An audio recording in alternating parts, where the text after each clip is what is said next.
Okay, welcome to the long take. You are watching this presumably on May 30th. Today we are reviewing Furiosa. We're talking a little bit of some other stuff, Sympathizer, Hacks, Tires, the Hitman, or just Hitman, which Gucci's seen, haven't seen yet, and a whole bunch of movie news too. We got a lot of trailers today, kind of out of nowhere, which is cool. Always a good thing. Always Yeah, like more trailers. dude, Pixar drops their trailers at like 7:30 in the morning. It's or Yeah, I not know. Pixar, but Disney Animation. It's who's up watching a trailer that early? I don't know what market they're trying to hit. I woke up. I had to go to the doctor's office early, and I woke up super early to go. Not like super early. But, I woke up at I think it was like 7:30 to get up and get ready to go. And like I see the trailer as soon as I'm walking out the door. I'm like, what the fuck happened here? That this is opening. It's supposed to be 9 a.m. 9 a.m. Eastern is when you post trailers. That's just when you do it. Don't know why. Or That's lunch. changed. Yeah, one of the two. Dude, look at this shit. What the fuck? They had to Did put you get in a car crash? No, they put a steroid in my wrist, and I was like, the first joke I wanted to make to her, the doctor, which I didn't.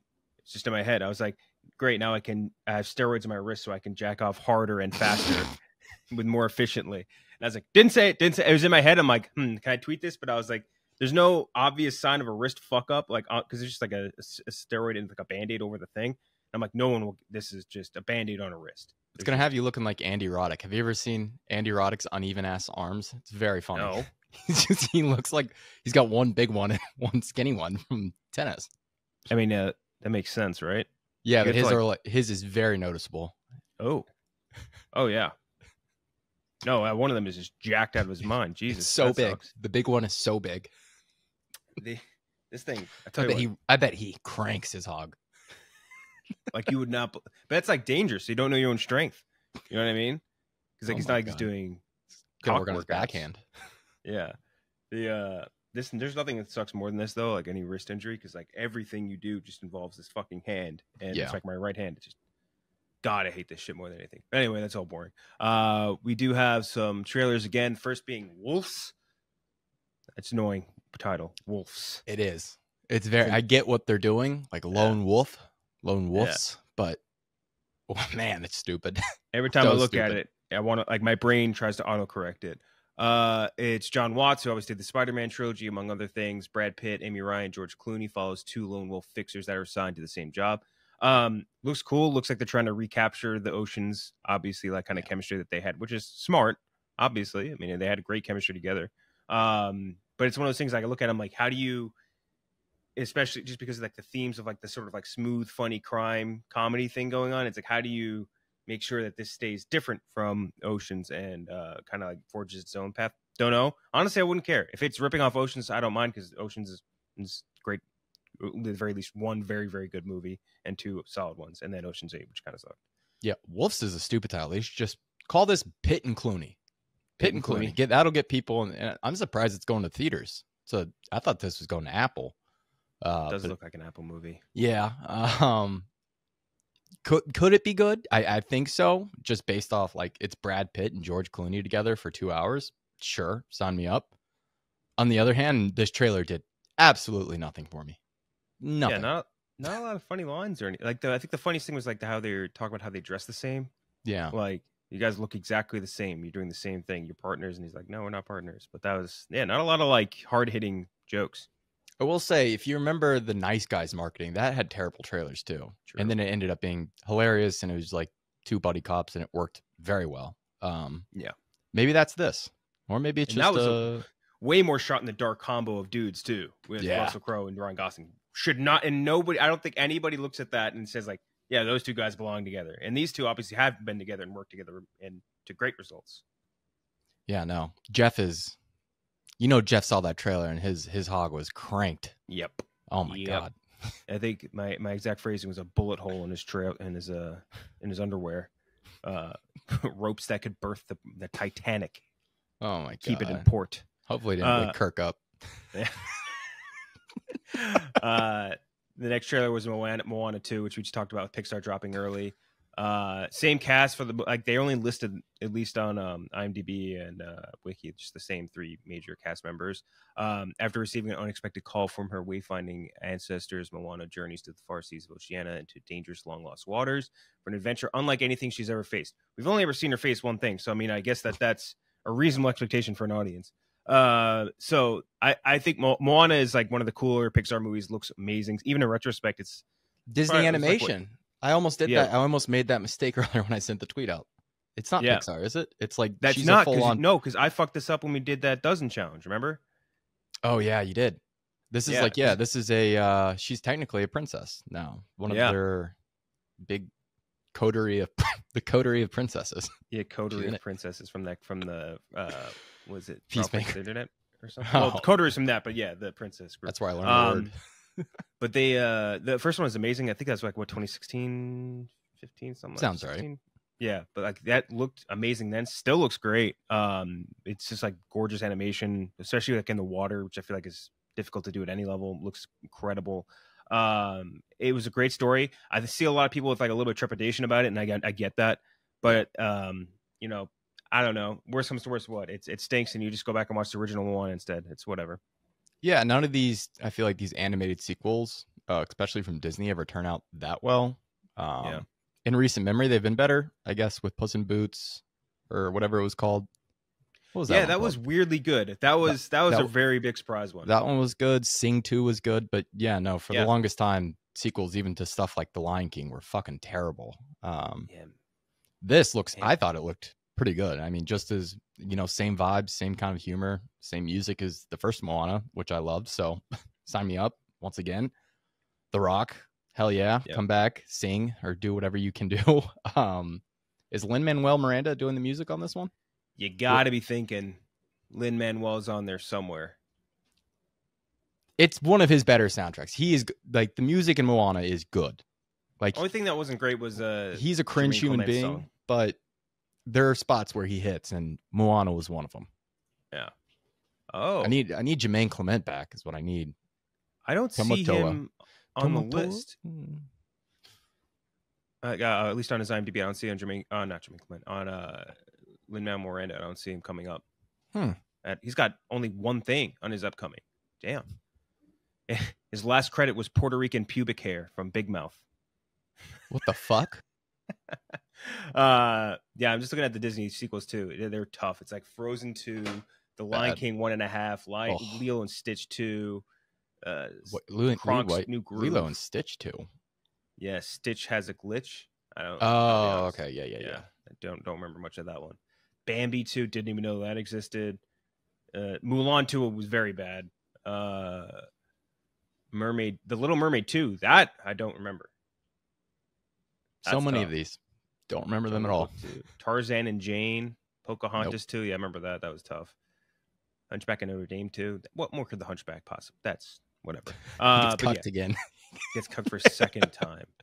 This time he gets a cage. Cage.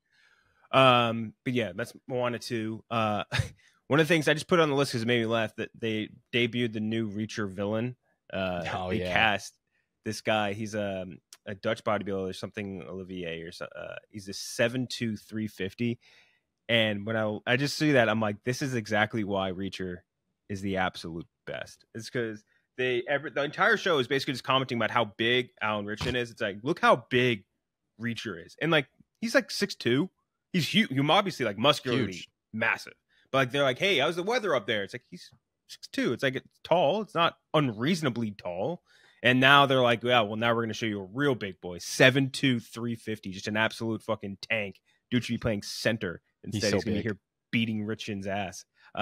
Can't wait. And like the author was like, this is the one character that Richard is physically intimidated by, which is very fun. Apparently it was like his mentor, and like he's just better. He's better than Reacher at everything. He's just a bigger, better version of Reacher, which is just hilarious to think about.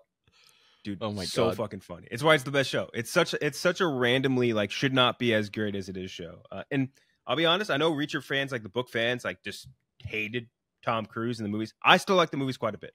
I think the movies are good as long as you don't have any background on the books. Yes. Like as long as you don't go in knowing that Reacher's supposed to be a massive human being, because that would probably throw me off, and then it's just Tom Cruise. Yeah. I think they're good. Yeah. It would definitely piss me off. Steve Carell's going to start a new HBO comedy series that follows an author's complicated relationship with his college-age daughter, co-created by Bill Lawrence, who obviously did Scrubs, Ted Lasso, Shrinking, a bunch of other things. Shrinking, obviously the most recent, but was very good, by the way, if you haven't watched that yet. And obviously Ted Lasso petered off a bit, but that's whatever. And Scrubs is one of the all-time funniest. Don't forget Sitcoms Cougar to Town. listen to. He also did Cougar Town. And he did Cougar Town. People choose to forget about Cougar Town. But yeah, this seems like something Steve Carell would be in. Like when you like at this point in his career, it's like if you tell me he's gonna be in a relationship where he's a dad trying to figure out what to do with his kid. Yeah, that's exactly where Steve Carell is up to these days. It reminds me of I was just watching like in the last episode of The Hacks, they make a joke about this. About like why does every comedian want to be in some like dour drama these days? It's like that's the Steve Carell effect. I guess like all he wants to do. Yeah. Oh my God. Fucking somebody was posting clips from A Beautiful Boy or Beautiful Boy with him and Chalamet earlier. Like what an underrated banger. Nope. Nah, nope. Not really, fam. Not really, to be honest. Like that, like Foxcat. I like Foxcatcher again, but then like Malcolm to Marwin. Welcome to Marwin that's a crime. He did that Linklater movie, which wasn't terrible, but also just wasn't he in that Flags of Our? What was it? Oh yeah, Last Flag Flying. Last Flag Flying. Yeah. Like Steve Carell. Come on, man.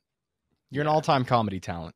Let us have some of this. And Bill Lawrence is an all-time comedy talent too. This also just somewhat sounds like the plot to Shrinking. Am I wrong? It's like a little bit. Hey, if it works, it works. You know what I mean? Just like, I like people staying. I like directors kind of staying, at least in this world, staying in their comfort zone where they work great. So I love. I don't know. I don't know if I should be excited or not excited, but I think I like Steve Carell in comedy. I like Bill Lawrence, and I think Shrinking kind of did a good job of like blending, doing dramedy. So I think that maybe that we could get more like the comedy side of Steve Carell, which I feel like we've been absent of, with the exception of one show. I bet you. Do you even remember? Oh, Space Force. Yeah. Who can forget? Space Force. I got a second season. Yeah, dude. That might have gotten a third. That was the wait. We got to find that out. There's no way it got a third. 2 was enough. Let's see. Space Force. Do you remember who you interviewed for it? Because I do. Who did we interview for it? Don't tell me. It was a great interview. Schwartz? No.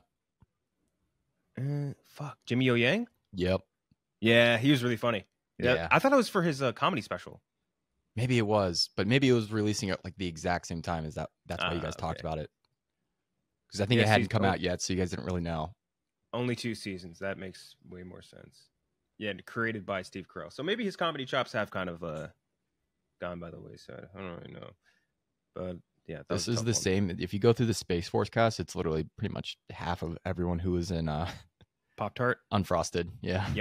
Yep. I was thinking the same thing going through this. I was like, wow, this is just an all-star cast of like funny comedians that just got 2 seconds of screen time in this. But yeah, so that's Steve Carell. Now we get to talk about a movie that I think that we're both super excited about, which is Furiosa, a sequel to one of the best action movies of the last 2 decades in Mad Max Fury Road, which in itself is probably one of the weirdly greatest sequels ever made, like period. If you consider like how long it was between that and the original Mad Max, or even like Thunderdome, it was such a long time for it to come out and just be fucking incredible. It was crazy. Recast the main character, just completely different style, like everything made no sense. Everything about that was like, this should not work, and it was like one of the greatest action movies ever made, and just insanely good. And also like when I blogged it, I noted this too. Fury Road, when that was like, the main cast are obviously 2 big bangers, right? Like Tom Hardy and Charlize Theron, like incredible actors already in their own right. But then they also had like Nicholas Hoult in like one of his first like Welcome to the Big Show roles. What's her name? Who's? The whole back cast, the whole back seat of that the freighter was just girls that George Miller thought were hot, which I love that he does this in all of his movies. Correct. And they were all and they all kind of went on, like Riley Keough. Yes, right? Riley Keough's in the back seat. Zoe Kravitz. What's her name? Lenny Kravitz. Yeah, that was her back there. Is Candace Swanpoel back there? There's just a straight up, I think, model. Like a harem of like the most attractive women you've ever seen. And then there's like a bunch of other actors too. Like all these, like the dude who was recast in this was also like he was in X-Men and shit. Like, a whole bunch of people. But yeah, so that was obviously incredible. This one, Anya Taylor-Joy, Chris Hemsworth, Tom Burke, the origin story of the renegade warrior Furiosa before her encounter and team up with Mad Max. For me, I think that this is a movie where I had, I would say, high expectations. and the first initial result sort of reviews to come out for this, every single person had the same exact byline or whatever, the same exact title for the thing. It's no Mad Max Fury Road, but it's good. So everyone had that same exact take, which is fine because I guess it's correct. But I feel like that kind of helped that because my expectations, I don't think were ever like this is going to beat Fury Road, because that's like a lightning strike type movie where like everything worked out perfectly. But I definitely had them lowered a little bit, and I think that those lowered expectations were definitely met and or like exceeded a little bit. Really liked it. The practical effects, the action scenes, I think were as good as anything you're going to see in Fury Road. Definitely think he got bit by the CGI. George Miller just got bit by the CGI bug a little bit in certain scenes where you're like, yeah, that doesn't. Why'd you green screen that? And I don't think maybe like one of the bigger changes to me is like a lot of like the tertiary characters in the OG was or at least in Fury Road was I found them super interesting. I don't think I really got that in this movie, which is fine. But I think other than that, really enjoyed it. This is like the blockbuster of the summer for me. We get deeper into like pros and cons and stuff as we go. But what do you think? Yeah, I really liked it. And we'll get more into the review, and you'll hear me nitpick and have issues with it. But I don't want that to sound like I didn't really like this. I mean, it is so different in the landscape of modern blockbusters. It's so fun, so cool. And it brings back just that George Miller energy where it's just the imagination is off the charts. Like the world building is insane. It never stops to do exposition like in a way that just detracts from the storyline. Like you just get these cool characters and it never stops. You never stop to figure out why the fuck they called him Scrotus. You just got a guy named Scrotus. Like, hell yeah. And that was one of the recasted guys. The history man with words all over him. Like all this stuff is just so cool. And then, like you said, the practical stuff, I know there's shoddy CGI here and there, but the practical stuff is very much on display. Like and we'll talk about the heist or whatever you want to call it. So fun. And Anya Taylor-Joy, fantastic, but especially Chris Hemsworth just letting it loose. God damn, that was fun. Yeah. Let's talk about some of the good stuff first. I think, and again, just to very much and put super emphasis on it, like the action, like when the action gets going in this movie, which I feel like it takes. Yeah. Like, so like the big difference I think in this is like going to be like a pacing thing where like with Fury Road, it's like things get started and then they literally do not stop. It's just build up until the very, very end of the movie. And then it's just done. Yeah. It's a day and a half. Fury Road is just like a day and a half of time. This is like 20 years, I think, or something. It's like a lot of time period. It's a lot of peaks and valleys with action, but like when the action's going, I think it's like really as good as you get, especially like when you get on the open road as anything you'll see in Fury Road. Really good shit. Yeah, the open road stuff was great. I mean, the Bullet Town, like shit like that. I mean, goddamn. Yeah, Bullet Farm. We were texting about this before, and like over the weekend, George Miller might be like the GOAT at just naming shit, just like pointing at something and just naming it. So much of this stuff is like, yep, that's perfect. Yep. Where did they get the bullets from? Yeah, Bullet Farm. Yeah, makes sense. That makes perfect sense. Where's the gasoline come from? Yeah, Gasoline Town. Gasoline. Sure. You got it, George. I think something that I found improved in this too versus Mad Max Fury Road actually is I think the sound got better. I think that one thing that stood out to me, especially in the first act, the motorcycle sounded so fucking cool, especially like that main chopper that like not Valkyrie, whatever the mom rides. They sounded so goddamn cool. And I think that was like a little bit of an actual improvement versus the first one. I think that the visually about the same, but that sound pickup was sick. Yeah, no, it was insane. I do wish, and this isn't complete, the sound effects were incredible. Like you said, loud as hell, like shook your chest. I wish there was more score throughout. And there's not a lot of score in Fury Road, but there were moments in this where it slows down way more than it does in Fury Road, where it could have used just a little bit more noise in the background, I think. But yeah, no, outside of that, goddamn, like I'm thinking, see, once we start reviewing these movies, they start remembering way more of what happened. Just like Dementis's first like escapade into the Citadel, like all of that, once that pops off, holy fuck. It's like mayhem. Yeah, that's another good great point too. Is I think a lot of the production, like sort of making things unique versus like because Mad Max, all the Mad Maxes are super unique visually, and I think that like some of the new stuff that you get in Fury Road, it's like wow, how do you do something different than like the blind creature playing the guitar on that? And then like in this one, you have Chris Hemsworth like with the motorcycle chariot, which was awesome, by the way. That was so fucking cool. Don't know how that could ever possibly work from like a technical standpoint, but like, man, it looked goddamn cool. And a lot of the other characters you get some of the dudes that you already see in Mad Max, but like how they age them down, I'm not sure totally even how that works. And I think that their production design on even Chris Hemsworth was sick. I loved his, especially like the white. Something cool I noticed, the cape, right? So like his white cape, like right when you meet him, it's all pure white, and then he goes to meets like the person from the Citadel who like puts up the big red thing. So then when it stains the cape red a little bit, and then after that it goes to Gasoline Town, and then that's all like black fumes and shit. So like when you look at his cape towards the end of the movie, it's like kind of like layered in like his history. So like the bottom of it's white, that's where like he started, and then the middle of it's red when they meet the Citadel, and then the top of it's all black where he met or started working at Gasoline Town. Don't know if that was on purpose, but like it just visually looked very cool. For sure. It was for sure on purpose. I noticed though the red coming in and fading out into the gray, which is also a nice touch. I wish he had the red almost the whole time. That was so sick when his beard got. Oh my god. Yeah. Also, did you notice Chris Hemsworth's wife, Elsa Pataki? Elsa Pataki. 2 different roles in this movie. Who was the second? So she plays Furiosa's mom's friend at the beginning. It was like General something. I saw that. Yeah. Yes. And then she also plays like the lady with the fucked up face, who joins Dementis's squad.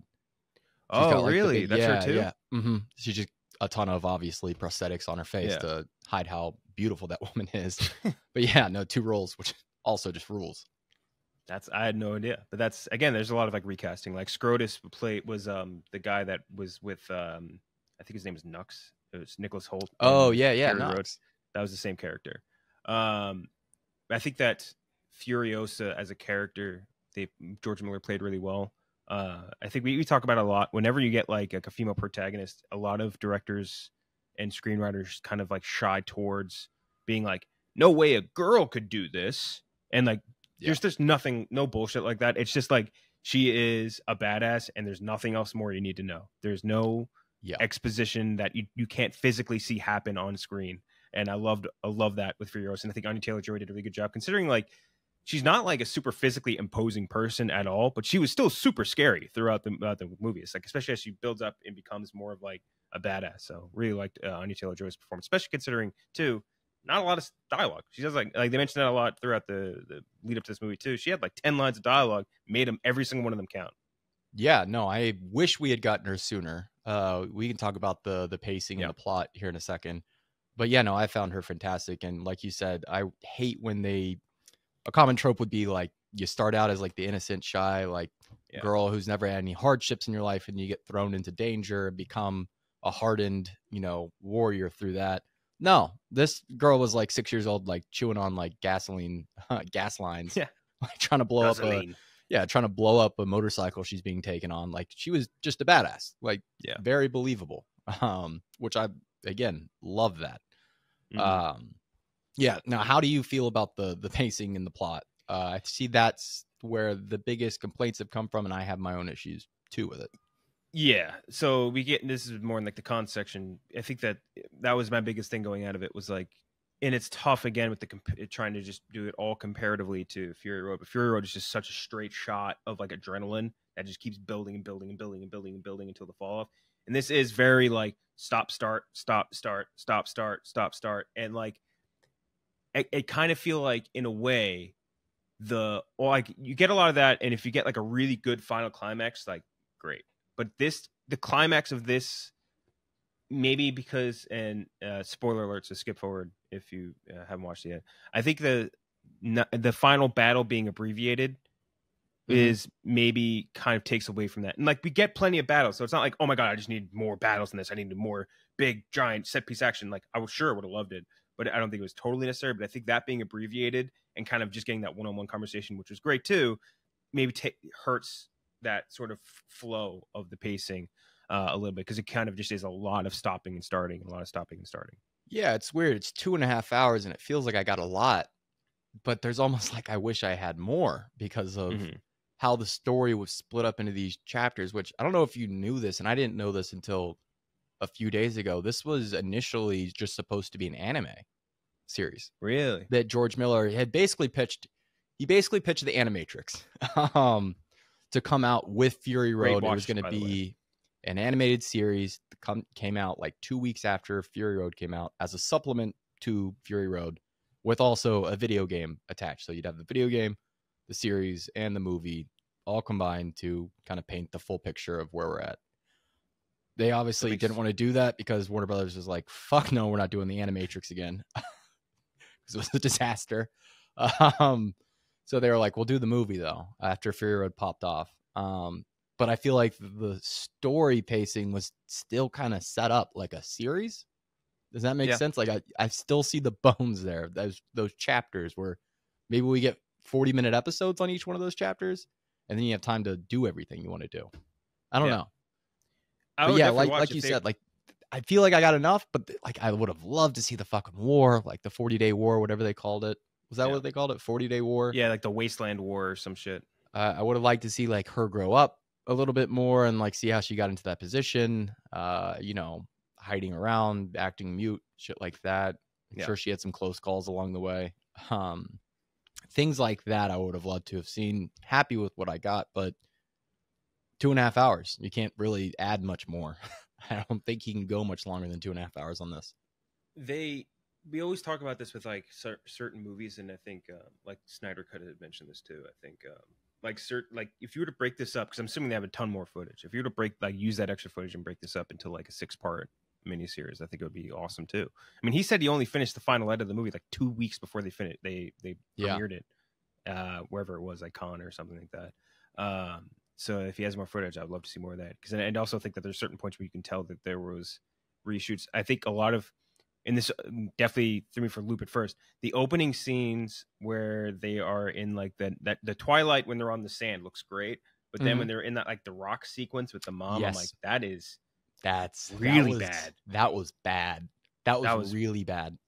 Super ugly looking CGI, and it definitely had me like, oh no, this is gonna be bad. But then like I think after that, it just makes me think like that scene was shot later on, and then they added it in, and that the rest of that was like you had a lot more time. The VFX guys at I think it's I think Weta does this too, to do all of like the big road sequences. Yeah, and I don't want to excuse the bad CGI because I think this is like, you know, a big enough franchise where they probably could have taken their time on this and maybe waited 6 months to release this, clean some things up a little bit more. But they did go through a pandemic during the production of this and 2 different strikes. Probably didn't help things. Probably didn't help things at all. Definitely did not help. And here's the thing where I think we will probably be in a little bit of disagreement too. Chris Hemsworth as Dementus. So I think he was good. I think that was my when I finished the movie, I'm like, yeah, I liked him. And I think at the same time, I thought I don't think that they necessarily played him the right way. In that in the Mad Max world, right? Even if you go back all the way to like I would say everything after like Mad Max 1, which is like still kind of like sort of in the real world, so to speak. The villains are always like cartoonishly grotesque freaks, over the top, nasty creatures, right? Like that's just what they are. He had a big nose. So that's the thing. Is like you just took an incredibly handsome man and gave him a slightly like a very light dusting of prosthetic. Yes. Yeah, like a maestro. You gave him like a little bit of a maestro on his nose, and that was it. And then he does like a goofy accent. And I do think that and still like while being portrayed like as this, because like the over the topness was definitely there. He was super over the top. I think that was kind of maybe a misstep. I think like in the beginning when you first get introduced to Dementus, right? He's like very sort of like smooth, like tries to like it's like a cult leader almost. Like he's so charismatic and like you get why people are following him. It's Bad Times at El Royale, basically. Yes. Like that's that character, which I think works because it's a departure from most of the villains that you see in the Mad Max universe. But then he sort of devolves from that, which I think was the right way to play the way he looked, which is this insanely jacked, handsome dude, to this over the top thing, which would have worked. I think if he was more of like, if you put like one of those, the Thor fat suit on him, for example, or like some other, like something that to kind of disassociate you from the fact that he is this insanely handsome, charismatic guy that's very likable, even in the role as like this nut job. Like, yeah, I think you needed something to kind of like dress him up a little bit more and keep that like it's kind of like the two things need to be like hand in hand. I think if you're going to keep the over the top performance, he needed like a heavier prosthetic wave. If you wanted to keep him the way he looked, which is great, I think it could have been better if it was he was a little more of like a reasonable or like sensual villain. Let's say. At least that was my opinion. Again, still liked it. I don't think it took away from the movie. It was just something where I was like, that was a good portrayal. I think it just could have been better. That was all. I did like when his nipples got ripped off. Very funny. He just didn't give a fuck. He liked it. He enjoyed it. He's like, whew. Did you notice the one guy, by the way, the other guy with the nipple clamps? There was one scene where like I think they're about to go to siege, right? And he's just sitting there like, listen up, boys, as he's like just groping himself. That's a former Australian prime minister. Wait, that actor? Yeah. No fucking the people eater guy? Yeah. No fucking way. I swear to God. No fuck. That's so funny. That's not a real country. John Howard. Was he an actor that turned politician? I think it was. Yeah, I don't know. George Miller might just be friends with him. Australia. Let's see. Holy shit. That's like the high. Like that is actually the highest honor in Australia. Is like prime minister. No, he wasn't. I'm almost positive he was. Are you thinking of a different guy? We're talking about the guy with the nose thing, right? Yeah. No, this John Howard, Australian actor. I don't see nothing here about. Let me find it then. Let's see. Aussie Prime, Australian Prime Minister, Mad Max.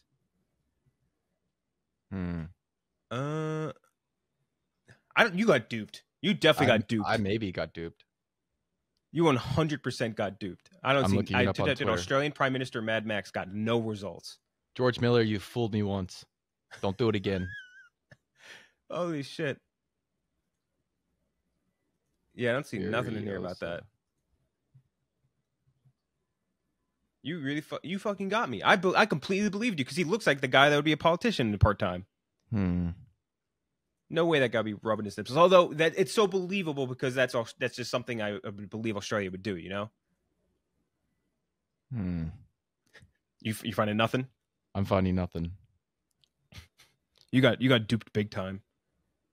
Hey, I have PS5 codes. There are or Madden codes. There are tweets about this guy being the Australian Prime Minister, though. I swear to God.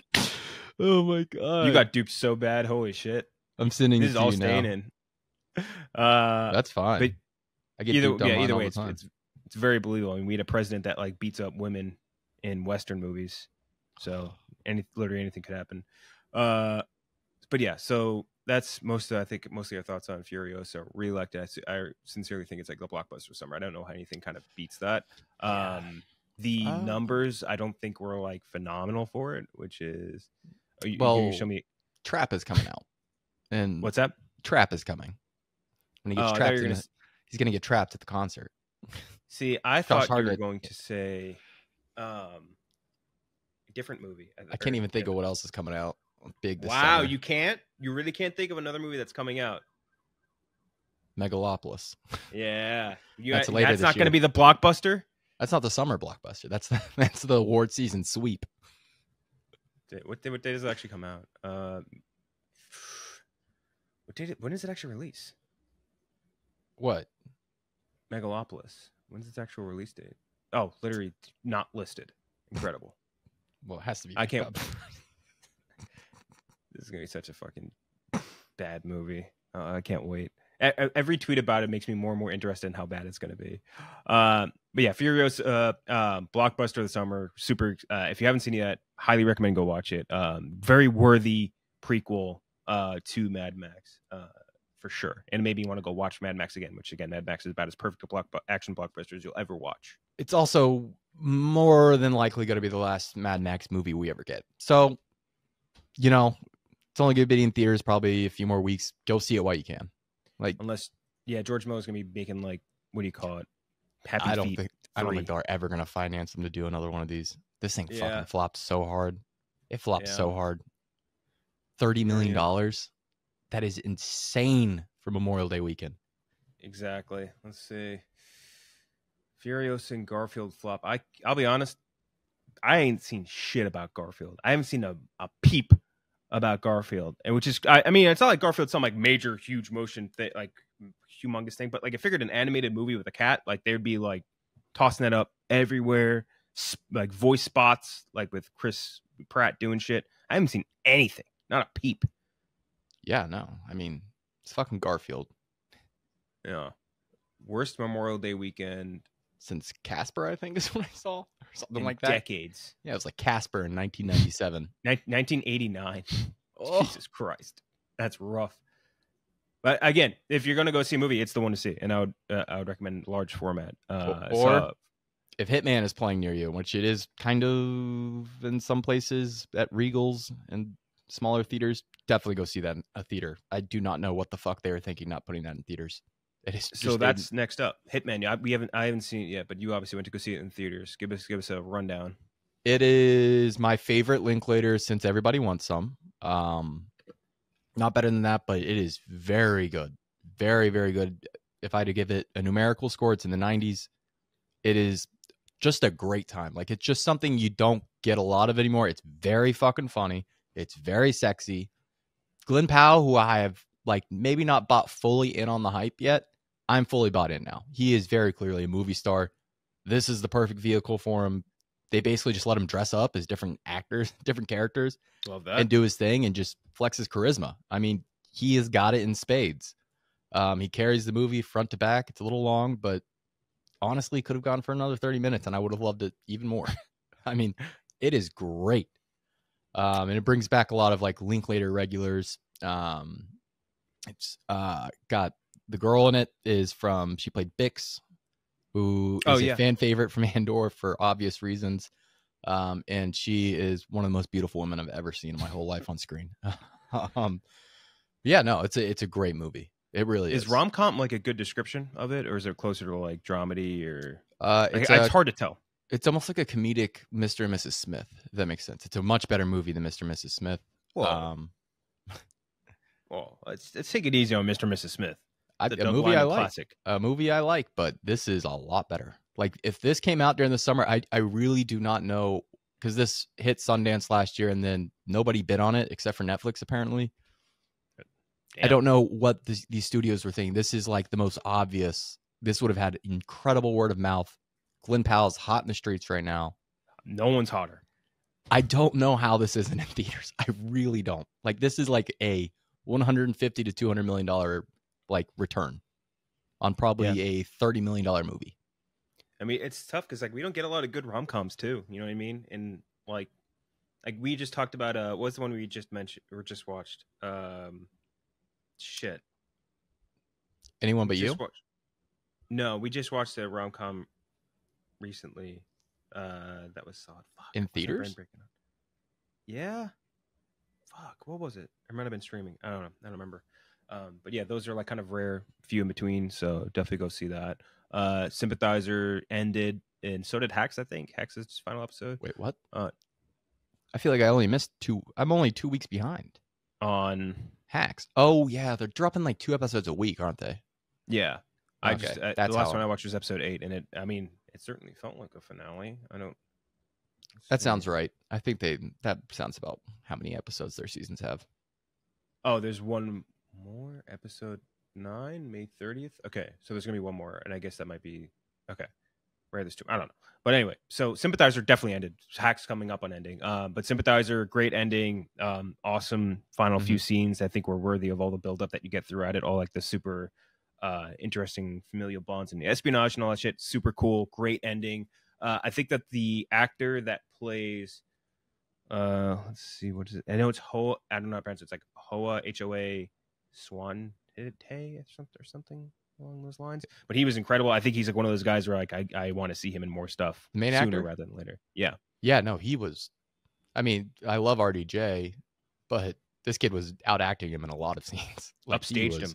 He was fantastic. I think pretty much any of the Asian actors in this were really great. I mean, knocked it out of the park. I don't know if they're Park Chan-wook regulars or not, but it felt very strongly casted across the board. Yep. They were all incredible. Hacks has been hysterical as usual. Yeah. Super, super funny. More people got to be watching that. Especially like, there's so few good comedies. Hacks is one of them. Like, you know what I mean? It's just one of those things where it should be an appointment show for most people. It's just not for whatever reason. And it has emotional moments, but for the most part, it's a straight comedy, which is nice. Yeah, very, very funny show. Tires released. I watched through that. I think not pumping the tires of a coworker, no pun intended, but like Francis's episode was awesome. It was very funny. I still haven't watched it, but I did watch the first episode of Tires. That was pretty much all I could get my girlfriend to watch with me. I pushed her to her limit. It's good. I mean, Shane Gillis is a funny guy. Yeah, I think it's a show where if you go in expecting it to be as like laugh out loud funny as like Shane Gillis' stand up, you might be a little disappointed in a way. Because it's just not. It's not the type of show. But I think that it's very funny, like enjoyable. I think is the better word I'd put on it than like laugh out loud funny, like some other comedies. Very easy watch. Pretty awesome how it got picked up too. Francis was telling me that they just shot it like I guess last summer, and it was just going to be a YouTube series. But then obviously, I think like right after they got done filming, his special hit Netflix and took over the world. And they were just like, anything else, literally anything else you have, we will buy it right now. They already picked it up for more seasons, if I remember correctly, too. But I think it's a show, too, that got better as it went. Like, as the actual story kicks in throughout, because like it's mostly like a lot of jokes in the beginning, and then there's like a story that kind of actually you start paying attention to as it goes. Mm-hmm. And I think it gets stronger as the episodes go on. So I think that it is a good setup for more seasons. And yeah, that's all the big stuff on streaming. Nothing else huge. This next month, we have like every single major streamer has its like banner show coming out with a new season. House of the Dragon later this month, The Bear later this month or later this coming month, and The Boys later this coming month. All the big boys, no pun intended, like all coming out at the same exact time. So that's gonna be a fun month of television for all of us for sure. Is Rings of Power next month too? Because we just got that. Also, they're doing Tom Bombadil. I didn't know that. I didn't know they were going crazy like that. Honestly, that's got me way more excited now. Just it could be anything. It could be anything. They could fuck this up terribly in a myriad ways, or it could be the best thing ever put to television. It's Rory Kinnear, right? He's like a really pretty good actor. I think he's pretty funny. He was great in Men. He was great in like he's M, right, in Bond or Q, I forget one of the letters. He's one in a whole bunch of stuff and everything. I've always liked him in everything he's in. And Tom Bombadil is a very special character, to put it lightly. So Rings of Power is August 29th, so we got a little time for that. But I mean, the three big heavy hitters coming to streaming. A couple other things too. I'll be putting that blog out later, or if you're reading this, it's already out. So look out for that. But yeah, so we'll be done. We'll be back next week with a new episode. We're working on doing. I think we had a pretty good positive reception to the Robbie Clemmer thing that we did, where we kind of it was almost like a little movie club thing where we had Robbie watch a movie. Or Clemmer watched a movie that he had never watched before that us three liked. So I've been talking to Robbie and Clemmer about doing that again. They're very interested. We decided we're going to do a movie that Robbie Fox has never watched in its entirety that Clemmer loves. Initially, it was going to be The Godfather, and now it's going to be Gangs of New York. Robbie's never watched Gangs of New York, so we're going to watch that. It's apparently one of Clemmer's favorite movies, which is random, but we're going to dissect that with Clemmer. Robbie's going to be watching it for the first time. We'll be doing that. I don't think this week because Robbie's out of town. We'll be doing that the next week. I'm going to see if I can do a different one with a different person this week. We should almost call it like Movie Literacy Club or something like that. I love that. Like get like, I don't know, like I got Marty or whatever, and just have them watch a movie that like Clemmer's like obsessed with that they've just never seen before and just don't get. Because like the movie literacy here it's bad. Like it one of the funnest experience though. It's bad, but like it's fun because they haven't seen these. Like Trent had never seen like Terminator before, and I got to talk to him after he saw Terminator for the first time, and that's just a really fun experience. That's crazy. I got it. No, there's two eyes. I was gonna say men interested in learning films, MILFs.